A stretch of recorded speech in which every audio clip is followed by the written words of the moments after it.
Hi hello, ഇന്നുണ്ടല്ല അച്ഛൻ നമുക്കൊരു സാധനം കൊടുത്തത്. സാധനം എന്ന് വിചാരിക്കുമ്പോൾ നിങ്ങൾ വിചാരിക്കും ബിരിയാണിയോ എന്താ പറയുക ഷർട്ടോ ഡ്രസ്സോ ചെരുപ്പോ അങ്ങനെ എന്തെങ്കിലും ആയിരിക്കും നമ്മൾ വിചാരിക്കും. പക്ഷെ അങ്ങനെയല്ല. നിങ്ങൾക്ക് ഊഹിക്കാൻ പറ്റും ഊഹിച്ചാൽ നിങ്ങൾ ഊഹിക്കാത്ത സാധനമായിരിക്കും. സാധാരണ അച്ഛന്മാരൊന്നും മക്കൾക്ക് മേടിച്ചു കൊടുക്കാത്ത സാധനം നിങ്ങൾ പറയും. പക്ഷേ ഇത് അങ്ങനെയല്ല. ഇത് അച്ഛൻ നമുക്കൊരു എപ്പോഴെങ്കിലും മാസത്തിലോ അല്ലെങ്കിൽ 2 മാസത്തിലോ ഒരിക്കലും നമുക്ക് വീട്ടിൽ എല്ലാവരും കൂടി ഇരുന്നിട്ട് ഒരു സന്തോഷത്തിന് വേണ്ടി മേടിച്ചു തരുന്നതാണ്. പക്ഷേ ഈ സംഭവം അമ്മ അറിഞ്ഞാൽ ആടെ തീരും. സാധനം കാണിച്ചോണ്ടി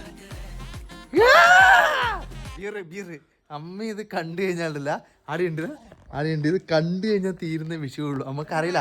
അമ്മ കുറേ ഒന്നുമില്ല അമ്മ അടന്ന് കുറേ സമയം നോക്കിക്കൊണ്ടിരിക്കുന്നത്. ഇന്ന് 3 കൂടെ കളിക്കുന്നത്. നമുക്ക് അമ്മേനെ കാണിച്ചു തരാം.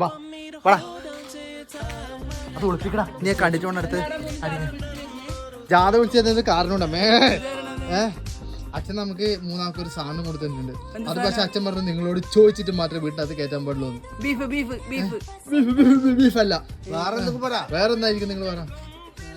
ബിരിയാണി അല്ല അല്ല അല്ല ബിരിയാണി അല്ല, വേറെ എന്തായിരിക്കും പറ.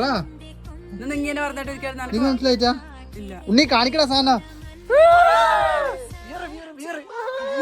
ഇപ്പൊ എന്താ എന്തിനാ ആളുകൾ പടക്കം പൊട്ടിച്ചേ? ബാക്കിയെല്ലാം കുടിക്കുമ്പോ ഇത് ഇത് കൊണ്ട് തരുന്ന അച്ഛൻ ഇത് 2 മാസത്തിലും ഒരിക്കൽ എപ്പോഴെങ്കിലും. ഈ നമ്മളെ നാട്ടിലെ അച്ഛനമ്മമാർക്ക് ഒരു വിചാരം ഉണ്ട് കേട്ടാ. മക്കളെപ്പോഴെങ്കിലും ഒരു ചെറിയ ഇത് ബിയറാന്ന് അറിയിക്കണേ. ബിയർ ഒന്നുമില്ല. ഇത് എപ്പോഴെങ്കിലും ഒരു ഗ്ലാസ് 1/2 ഗ്ലാസ് കുടിച്ചു കഴിഞ്ഞാല് മക്കള് തീർന്നു വിചാരിക്കുക. അതൊന്നും കുഴപ്പമൊന്നുമില്ല. അതൊന്നും കുഴപ്പമൊന്നുമില്ല. ഇത് വേണം നമുക്ക്. നീ വേണം അമ്മയോട് പറയണ്ട. നമുക്ക് എടുത്തിട്ട് എന്റെ മക്കളെ ഇല്ല വീട്ടിൽ കയറ്റുന്ന പ്രശ്നമില്ല. അല്ല വീട്ടിൽ കയറ്റിട്ട് കുടിക്കാൻ പറ്റുമോ?